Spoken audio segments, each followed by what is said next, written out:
The jungle explodes with gunfire.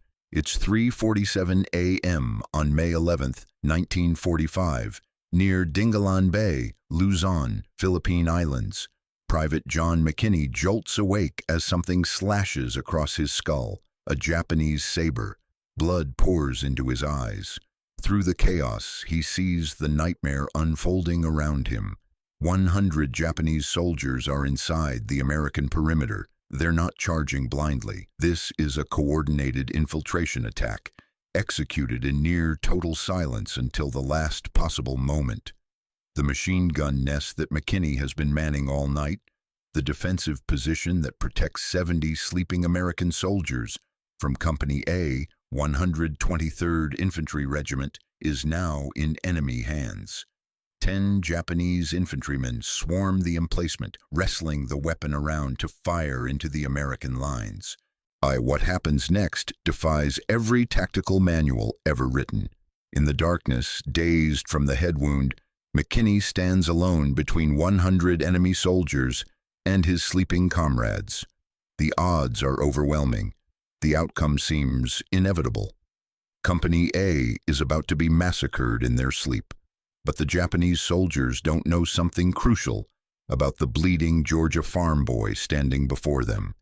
They don't know that John McKinney spent his entire childhood tracking game through the backwoods of Screven County. They don't know he learned to shoot before he learned to read. And they certainly don't know that in the next 36 minutes, this barely educated hunter with only a rifle and a nearly supernatural calm is about to deliver the most devastating one-man defensive stand of the entire Pacific War. What McKinney doesn't know, what he can't possibly know as he wipes blood from his eyes and steadies his M1 Garand rifle, is that every decision he makes in the next half hour will be studied by military tacticians for the next 8 decades.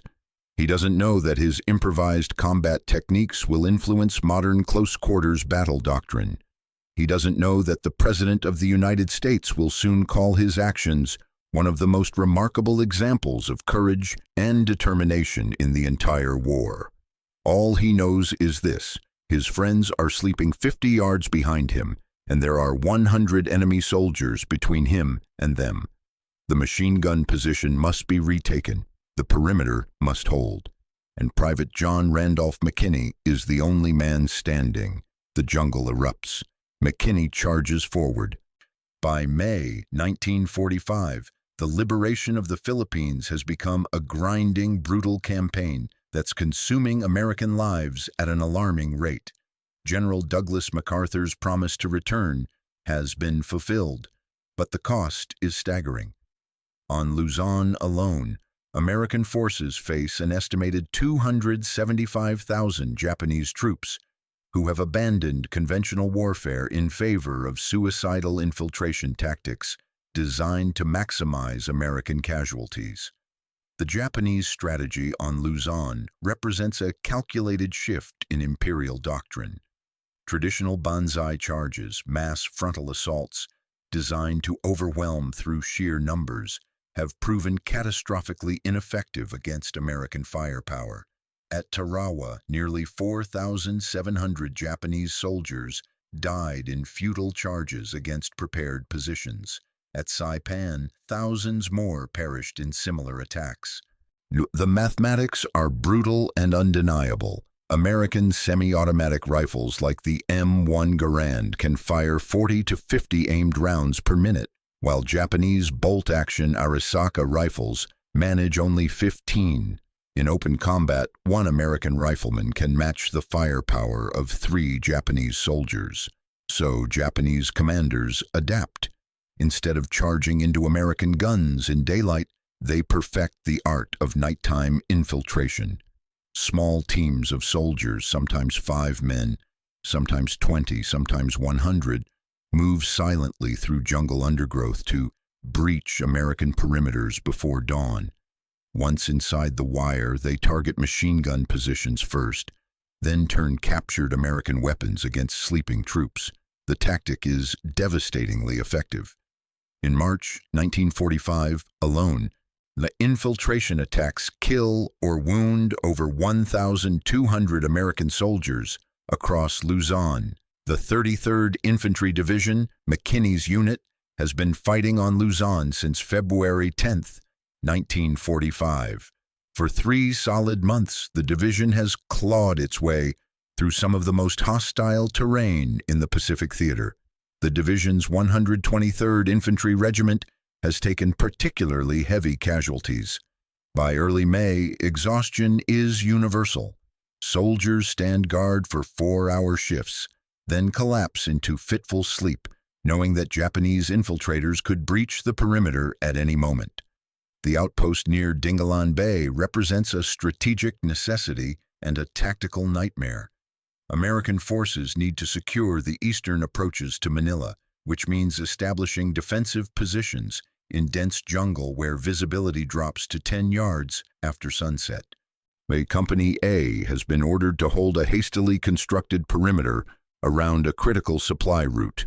The defensive line relies heavily on 2.30 caliber machine guns positioned to provide interlocking fields of fire. If either position falls, the entire perimeter collapses. By May 10, 1945, Private John McKinney has been in combat for 3 months. He's a quiet soldier, notable mainly for his exceptional marksmanship and his tendency to volunteer for the worst assignments. Officers appreciate his reliability. Fellow soldiers appreciate his humility. Nobody considers him particularly heroic. He's simply a competent rifleman who does his job without complaint. That night, McKinney stands his regular 4-hour guard shift at the machine gun position. It's miserable work. The humidity approaches 100%. The mosquitoes swarm constantly and the darkness is absolute. When his relief arrives at 3:30 a.m., McKinney gratefully steps away from the gun to catch a few hours of sleep before dawn. He finds a spot roughly 15 yards behind the emplacement, wraps himself in a shelter half, and closes his eyes. 17 minutes later, the Japanese attack begins. Intelligence will later reveal that this particular assault force, drawn from the remnants of the Japanese 105th Division, has been planning the raid for 6 days. They've observed American Guard rotations, identified the machine gun positions, and selected the exact moment when Guard changes create brief vulnerabilities in the defensive line. 100 soldiers have moved into position with such perfect silence that American sentries detect nothing until the attack is already underway.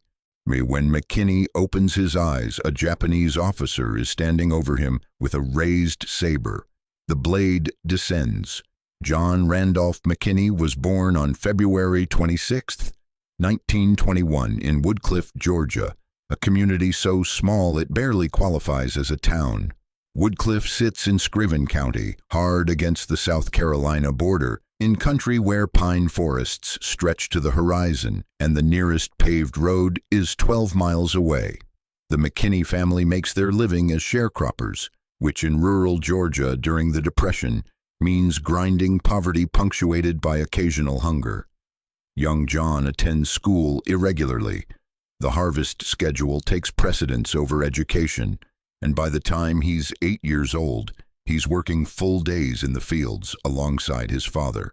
He completes 3rd grade, barely, before dropping out entirely at age 10. Reading remains a struggle for the rest of his life. Mathematics beyond basic arithmetic stays forever mysterious. Years later, Army literacy instructors will classify him as functionally illiterate. But John McKinney possesses a different kind of intelligence, one that develops not in classrooms but in the vast pine forests surrounding Woodcliff.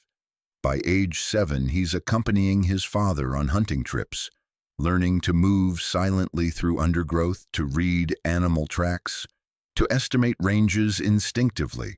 By age 10, he's hunting alone, bringing home squirrels and rabbits that keep his family fed when sharecropping income fails. By age 15, he's acknowledged throughout Scriven County as one of the finest shots anyone has ever seen. a natural marksman who can drop a running deer at 200 yards with an ancient, iron-sighted rifle.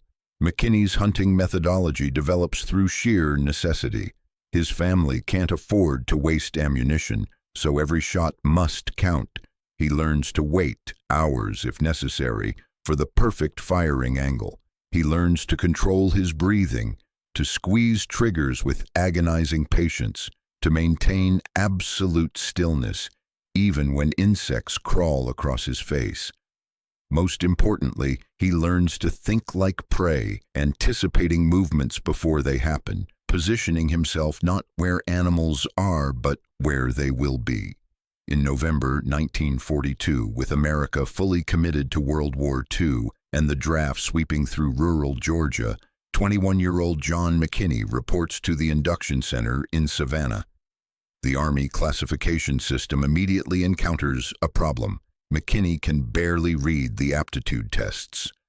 He scores poorly on written examinations, fails basic mechanical comprehension questions, and struggles to follow multi-step written instructions. Under normal circumstances, he'd be classified for labor battalions or rejected entirely. Then the marksmanship instructor at basic training watches McKinney shoot. In a single demonstration session, the barely educated sharecropper's son places 48 rounds from an M1 Garand into a 4-inch group at 300 yards. The instructor, a grizzled sergeant who's trained thousands of recruits, has never seen anything like it. McKinney isn't just a good shot. He's operating at a level that typically requires years of competition shooting experience. The Army reconsiders. McKinney is assigned to infantry and shipped to the Pacific Theater, where his file notes two things: exceptional marksmanship and limited educational background. Nobody imagines that the second notation is irrelevant and the first will save 70 American lives. On the night of May 10, 1945, Private McKinney settles down to sleep, completely unaware that his childhood in the Georgia woods has perfectly prepared him for what's about to happen. The saber catches McKinney across the left side of his skull, a glancing blow that would have killed him if he hadn't shifted in his sleep at the last instant. Blood immediately obscures his vision. The Japanese officer raises the blade for a killing stroke. McKinney's response is pure instinct, honed by thousands of hours in Georgia forests. His right hand shoots out, closing on his M1 Garand rifle propped beside him. In a single fluid motion, later, he won't remember making a conscious decision. He swings the 8-pound weapon like a club, driving the hardwood stock into the officer's jaw with devastating force. Bone cracks. The Japanese soldier drops. McKinney doesn't pause to confirm the kill. Training and battlefield experience merge with hunting instincts developed over 20 years. Through blood-blurred vision, he processes the tactical situation in seconds. The machine gun position has fallen. 10 Japanese soldiers are wrestling the weapon around toward the American lines. Behind him, 50 yards distant, 70 of his comrades sleep unaware. If that machine gun opens fire into the perimeter, the massacre will be complete within minutes. He raises his M1 and charges. What happens next violates every tactical principle the Army teaches. The doctrine says a lone soldier never charges a fortified position. Doctrine says you wait for backup, call for artillery, coordinate with adjacent units. Doctrine says one man cannot retake a machine gun nest held by 10 enemy soldiers. John McKinney never read the doctrine manuals. He learned combat in a different school, Georgia forests, where one hunter learns to outthink and outmaneuver entire groups of prey. As he sprints toward the captured machine gun position, his childhood training takes over completely. He fires as he runs, controlled pairs, the way marksmanship instructors taught him, though McKinney is doing it at a dead sprint in near total darkness while bleeding from a head wound.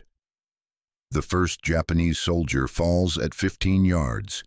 The second drops at 10. McKinney leaps into the emplacement, as the remaining 8 enemy soldiers turn to face this impossible threat. The fight inside the machine gun nest lasts approximately 90 seconds. Later analysis, based on spent cartridges and ballistic evidence, reconstructs a combat sequence that military historians will study for decades. McKinney fires point blank, emptying his 8-round en-bloc clip in controlled bursts. When the clip pings free, he doesn't reload. At this range, against multiple opponents in confined space, the rifle becomes a club again. He swings the heavy Garand like an axe, the steel and wood crushing bone with each impact. 7 Japanese soldiers die in the emplacement. 3 more fall trying to flee. When McKinney finally pauses, breathing hard, blood still streaming from his scalp wound, the machine gun position is retaken, but the battle is far from over. In the darkness beyond the perimeter, Japanese officers are shouting orders. Grenades arc through the jungle, detonating with sharp cracks. Knee mortar rounds begin falling, the distinctive pop-whoosh crack that American soldiers have learned to dread. 45 yards distant, 2 Japanese mortar teams are zeroing in on the perimeter. McKinney estimates there are still 90 enemy soldiers between him and safety. He reloads. For the next 36 minutes, Private John McKinney fights a battle that military analysts will later describe as tactically impossible. The mathematics alone suggest he should die. Within the first 5 minutes, he's outnumbered 90-1. He's bleeding from a severe head wound. He's in an exposed position with limited ammunition and no communications with the main American force. Doctrine says he should fall back, consolidate, wait for reinforcements. Instead, McKinney does the most unexpected thing possible. He attacks. What follows is not courage in the conventional military sense. It's not the blind aggression of a banzai charge or the desperate last stand of a surrounded unit. It's something more calculated and infinitely more dangerous. A lone hunter methodically dismantling a numerically superior force using terrain, darkness, and perfect marksmanship. McKinney abandons the machine gun emplacement almost immediately. The position is now compromised. Every Japanese soldier in the area knows exactly where it is. Instead, he moves. He shifts position constantly, never firing more than 3 shots from the same location. He uses techniques learned while hunting white-tailed deer in Screven County. Advance 5 yards, pause, listen, advance again. Find natural concealment. Never silhouette against the sky. Keep the enemy guessing about your location and numbers. The Japanese soldiers, trained for coordinated mass assault, suddenly find themselves facing a phantom opponent who appears, kills, and vanishes. They fire wildly into the darkness, wasting ammunition on shadows. They bunch together for mutual support, exactly the wrong tactic against a skilled marksman. When they bunch, McKinney kills 3 or 4 with carefully aimed shots before shifting position again.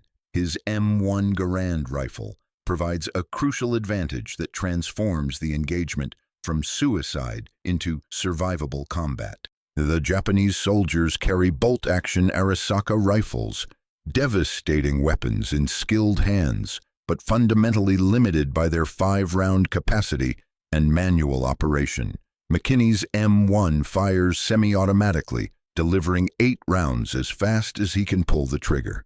In the time a Japanese soldier fires once, reloads, and fires again, McKinney can empty an entire clip. But ammunition remains finite. McKinney's combat load includes 80 rounds, 10 clips. He's already expended 1 clip in the initial charge. At his current rate of fire, he'll be empty within 15 minutes. Then he does something that seems suicidal, but reveals a profound tactical understanding. He advances toward Japanese positions to resupply from dead enemies. Multiple times during the engagement, McKinney actually moves forward into areas where Japanese soldiers have fallen, strips ammunition pouches from bodies, and withdraws before enemy troops can coordinate a response. It's breathtakingly dangerous. At one point, he's less than 20 yards from a group of 15 Japanese soldiers, but it extends his combat effectiveness indefinitely. The Japanese troops begin to break. The psychological pressure of fighting an invisible opponent who kills with mechanical precision proves overwhelming. Small groups attempt to withdraw, only to be cut down by McKinney's rifle. Others charge his last known position, only to discover he's already moved. The coordination that made their initial infiltration so dangerous disintegrates into individual survival attempts. 45 yards from McKinney's position, now the two Japanese mortar teams continue firing into the American perimeter. These weapons represent the greatest immediate threat to Company A.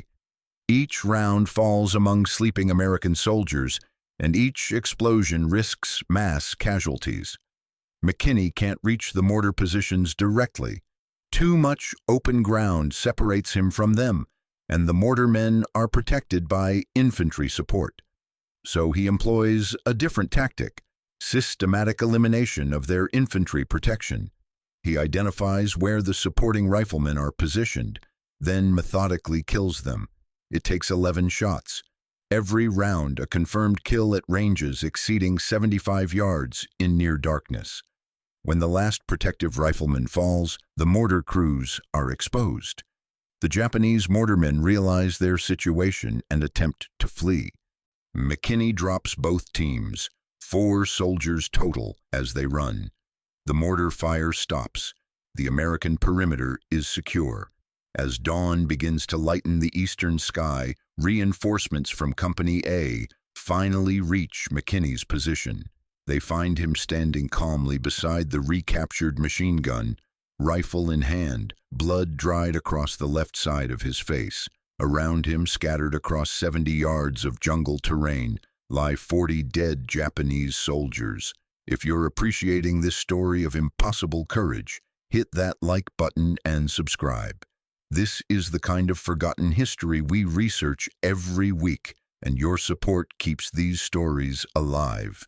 Now, let's talk about the aftermath. When Captain James Morrison reaches McKinney's position at 4:23 a.m., he initially assumes he's walking into a massacre. The volume of gunfire that emanated from this sector over the past 40 minutes suggested a company-level engagement. Instead, he finds one soldier, calm and apparently unhurt, beyond the dried blood coating the left side of his head, methodically checking the captured machine gun for damage. Morrison conducts an immediate tactical assessment. His first priority is determining whether the Japanese force included additional elements that might launch a follow-up attack. He sends scouts forward and establishes defensive positions. Only then does he begin counting bodies. The count initially seems impossible. Morrison counts the dead around the machine gun emplacement, 10. He expands his search pattern, 15 more, 20 more. The bodies stretch across nearly 70 yards of jungle, scattered in patterns that suggest not a single defensive position, but a mobile engagement, someone moving constantly, engaging from multiple locations. At 5:47 a.m., as full daylight reveals the complete battlefield, Morrison completes his count: 38 Japanese soldiers dead around the machine gun position, 2 more beside a destroyed mortar emplacement 45 yards distant. 40 confirmed enemy dead. 1 American soldier, McKinney, with a single non-life-threatening injury. The mathematical improbability staggers Morrison. He conducts interviews with McKinney and with the machine gunners who were wounded in the initial assault. He examines spent cartridge casings, bullet impacts, and the positions of enemy bodies. He consults with his company first sergeant, who has 20 years of military experience. They reach the same conclusion. What happened here is unprecedented. Morrison's after-action report, filed on May 12, 1945, includes language rarely seen in official military documents. Private McKinney's actions defy conventional tactical analysis. He single-handedly thwarted an assault force 10 times his size, prevented the capture of a critical defensive position, and likely saved the lives of every man in Company A. His marksmanship under extreme combat stress represents the highest level of small arms proficiency witnessed by this officer in 3 years of combat operations. The report travels up the command chain with remarkable speed. By May 15th, it's on the desk of Major General Percy Clarkson, commanding officer of the 33rd Infantry Division. Clarkson has been in the Army for 26 years and has personally witnessed acts of extraordinary valor from Bataan to Luzon. He reads Morrison's report 3 times, then orders a full investigation. The investigation includes forensic analysis of the battlefield, testimony from multiple witnesses, and detailed interviews with McKinney himself. The investigators discover several elements that make the engagement even more remarkable. McKinney's total ammunition expenditure was approximately 48 rounds, meaning his hit rate exceeded 80% in near total darkness, while bleeding from a head wound, against moving targets at ranges up to 75 yards. Modern combat statistics suggest that the average infantry engagement requires 50,000 rounds fired to achieve 1 enemy casualty. McKinney achieved 40 confirmed kills with 48 rounds. The Japanese assault force was drawn from elite troops, combat veterans with extensive training in night infiltration tactics. These weren't conscripts or poorly trained reserves. They were professional soldiers executing a carefully planned attack. That McKinney defeated them so decisively speaks to both his individual skill and the complete tactical surprise his response generated. McKinney's head wound, inflicted by the saber strike, should have incapacitated him. Medical examination after the battle reveals a 4-inch laceration across his scalp that exposed bone and caused significant blood loss. That he fought effectively while suffering from such an injury suggests either extraordinary pain tolerance or an adrenaline response so intense that it completely overrode normal physiological limitations. On May 23, 1945, General Clarkson personally recommends McKinney for the Medal of Honor, the highest military decoration awarded by the United States. The recommendation emphasizes not just courage, but the profound tactical impact of McKinney's actions.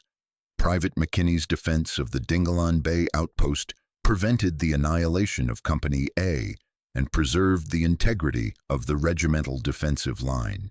His actions, conducted single-handedly against overwhelming odds, represent the highest traditions of military service and demonstrate extraordinary heroism above and beyond the call of duty. The Medal of Honor recommendation faces no opposition, no bureaucratic delays, no questions about the validity of witness testimony. When senior officers read McKinney's citation, the unanimous response is immediate approval. Too often in war, heroism occurs with few witnesses and must be reconstructed from fragmentary evidence. McKinney's stand is different. 40 bodies tell a story that requires no embellishment. On January 23, 1946, Private John McKinney, promoted to sergeant following the engagement, stands in the Oval Office of the White House. President Harry S. Truman, flanked by senior military officials, reads the Medal of Honor citation aloud. The room includes 3 other recipients being honored the same day, along with approximately 30 witnesses, military personnel, government officials, and journalists. Truman reaches the final lines of the citation by his indomitable spirit, extraordinary fighting ability, and unwavering courage in the face of tremendous odds. Private McKinney saved his company from possible annihilation and set an example of unsurpassed intrepidity. He places the Medal of Honor around McKinney's neck, then does something unusual. He grips the young sergeant's shoulders and speaks directly to him, off script. "Son," Truman says, "this citation doesn't do justice to what you accomplished. 40 enemy soldiers, one night, by yourself." He pauses. That's not just courage. That's something I don't think we have a word for yet. The ceremony concludes. Photographers capture the moment. The next day, McKinney's photo appears in newspapers across America, with headlines celebrating the one-man battalion and Georgia farmboy defeats 100 enemy soldiers. For approximately 72 hours, John McKinney is the most famous soldier in America. Then he does something that surprises everyone who's covered his story.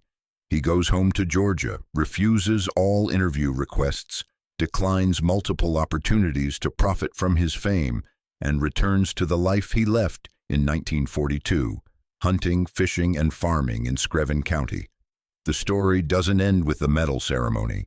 McKinney's tactical innovations influenced how modern soldiers are trained for close-quarters combat.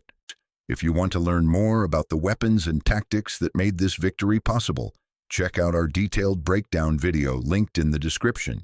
Now, let's discuss McKinney's legacy.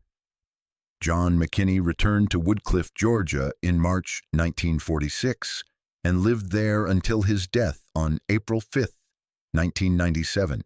51 years of deliberate obscurity. He worked various jobs: farmhand, logger, maintenance worker, and consistently refused requests for interviews, documentary appearances, or public speaking engagements. When asked about the night of May 11, 1945, his standard response was always the same: "I did what needed doing." His reluctance to discuss his Medal of Honor action frustrated historians and journalists for decades. In 1983, a military historian tracked McKinney down and spent 3 days trying to secure an interview. McKinney declined. When pressed about why, he gave an answer that reveals his character completely. "Those boys in Company A went home to their families because of what happened that night. That's enough for me. I don't need people making a fuss." But McKinney's legacy extends far beyond one night in the Philippine jungle. Military analysts studying his engagement identified tactical principles that have since been incorporated into modern infantry doctrine. His technique of constant movement between firing positions, never shooting more than 3 rounds from the same location, is now taught to Army snipers and designated marksmen. His use of darkness and terrain to multiply his effectiveness against superior numbers appears in Special Forces training manuals. His mental discipline, the ability to maintain precise marksmanship while severely wounded and under extreme stress, remains the gold standard for combat performance under pressure. The 33rd Infantry Division suffered 2,811 casualties during the Luzon campaign. Company A, McKinney's unit, sustained 73 casualties, but none on the night of May 11, 1945. Those 70 men went home to wives, children, and parents who never knew how close their loved ones came to dying in their sleep. In 1987, a group of Company A veterans tracked down McKinney at his home in Screven County. They presented him with a plaque that read simply, "Because of you, we came home." McKinney kept the plaque in a drawer. He never displayed it. Today, a 23-mile stretch of Georgia State Route 21 through Screven County bears the name John R. A McKinney Medal of Honor Highway. The dedication ceremony in 1999, held 2 years after McKinney's death, was attended by over 200 veterans, including 17 men from Company A. One veteran speaking at the ceremony captured McKinney's impact with profound simplicity. "John didn't just save our lives that night, he saved every life we went on to touch. Our children, our grandchildren, the businesses we built, the communities we served, all of it traces back to one Georgia farm boy who refused to let us die." Military historians estimate that McKinney's defense of the Dingalan Bay outpost prevented between 60 and 70 American deaths and preserved the integrity of the regimental defensive line during a critical phase of the Luzon campaign. But perhaps the most important legacy is simpler. John McKinney proved that extraordinary heroism doesn't require formal education, elite training, or specialized skills. Sometimes it only requires a man who knows what needs doing and refuses to quit until it's done. The farm boy from Woodcliff, who could barely read, wrote his legacy in action, and that legacy endures.